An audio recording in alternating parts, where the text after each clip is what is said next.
Here I have some of the middle sets in the Star Wars CCG for my One of Everything series. Hoping to get some nice cards in here. If you've seen my most recent video where I did Premiere and A New Hope packs, you know that might be hard to beat those, but I'm still excited to open these anyways. We have here, I believe, from 1996 to 1998, these sets range. Maybe just Jabba's Palace was 1997. I can't remember off the top of my head. But yeah, we'll get started with the Hoth, the first Empire Strikes Back set. Definitely one of my favorite sets to buy. Usually I would save Hoth for later, but we want to go in chronological order.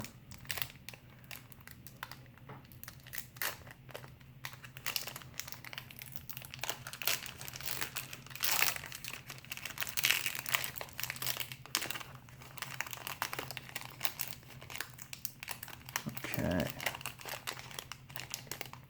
Whoops.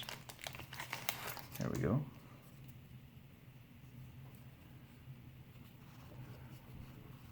So starting out with what looks like commons.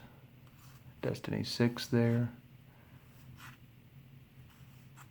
A lot of commons here. And we'll probably get to the uncommons later. Okay, our rares target the main generator, and I'll try to remember that for future packs that the rare is the card right before their promotional insert. So I always like the purple cards, basically just trying to blow up the generator, and it really messes with the light side strategy if they were having a Hoth deck. Okay, into our uncommons now. Alright, well that's convenient. Get the card to blow it up, and there's what you need to blow up right there. And then we also have Probe Red Laser and Wall of Fire. So that's the Hoth pack. On to Dagobah now. A lot of neat stuff in Dagobah in terms, well, at least for the dark side. The light side had Yoda and a Luke. The dark side had introduced all those bounty hunters. And the Executor, and then another unique Star Destroyer, the Avenger. So there's a lot of decent cards to get here.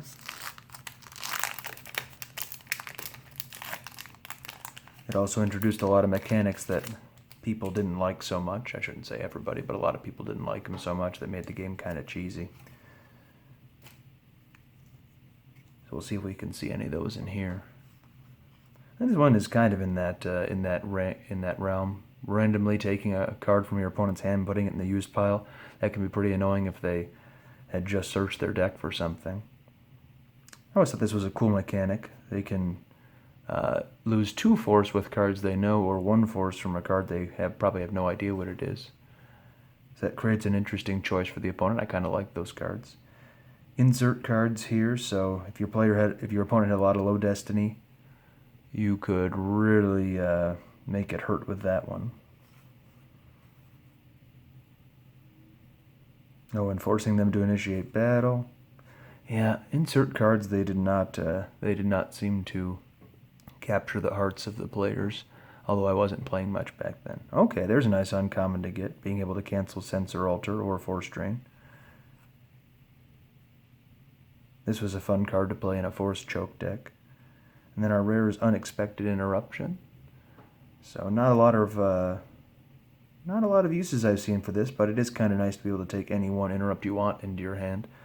I mean, if you have a bunch of different interrupts that you want to use, I guess that might be good, but if there's one specific interrupt you want to make sure you get, you might want to just put an extra copy of that in there, because an Unexpected Interruption is a lost interrupt, costs 2, and it's a destiny of 2. So to me, it seems like almost always that might have been a liability, unless you didn't have many cards, in which case it might be good to get in your hand.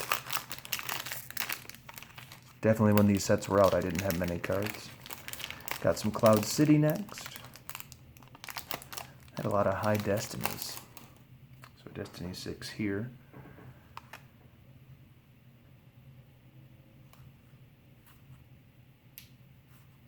Okay, so both versions of the same card there, the light side and dark side counterparts of it.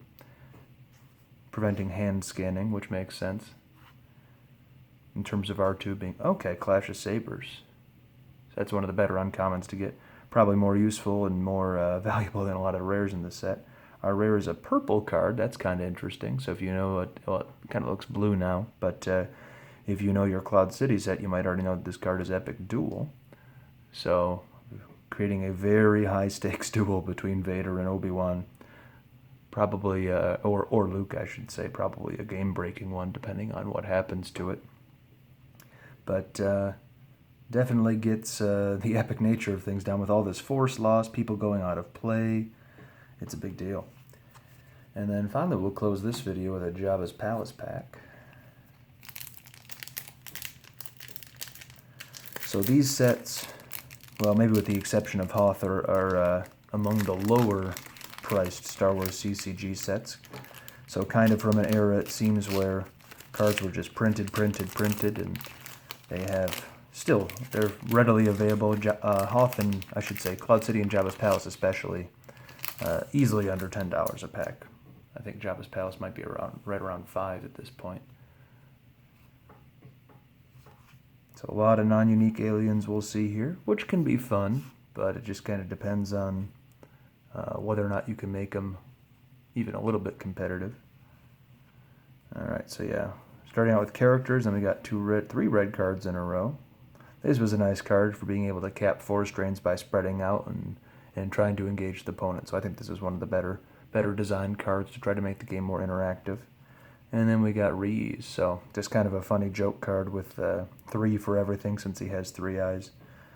But definitely a neat card and probably one of the better aliens to get. I mean, aliens are oftentimes low abilities in the games, so having an ability of 3 and a power 3 is not too bad.